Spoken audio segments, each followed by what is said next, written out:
இன்றைக்கி எங்கள் பெங்களூர் கிளைமேட்டுக்கு சுட சுட பாஸ்தா செஞ்சு சாப்பிட்டா நல்லாயிருக்கும்னு தோணுச்சு. ஆனால் எனக்கு நார்மலாக செய்கிற பாஸ்தா பிடிக்காது. அதனால நம்ம ஏன் சூபி பாஸ்தா ட்ரை பண்ணக்கூடாதுன்னு சொல்லி எல்லாத்தையும் ரெடி பண்ணி வச்சுட்டேன்.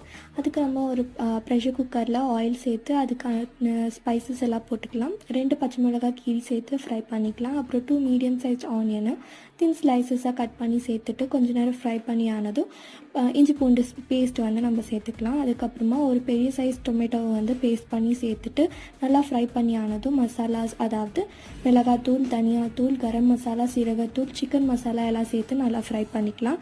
அதுக்கப்புறமா 3 டேபிள் ஸ்பூன் தயிர் சேர்த்து நல்லா ஃப்ரை பண்ணதும் இந்த கிளாஸில் நான் 2 glasses ஆஃப் பாஸ்தாவை வாஷ் பண்ணி வச்சுருந்தேன். அதையும் சேர்த்து 2 மினிட்ஸ்க்கு அந்த ஆயிலே ஃப்ரை பண்ணி double the amount of water சேர்த்து சால்ட், அதுக்கப்புறமா மேத்தி வந்து க்ரஷ் பண்ணி சேர்த்துக்கலாம். அதுக்கப்புறம் 3 விசில்ஸ் ஹை ஃப்ளேம்லேயும் 1 விசில் லோ ஃப்ளேம்லேயும் வச்சு எடுத்துட்டா நம்மளோட சூப்பி பாஸ்தா தயார்.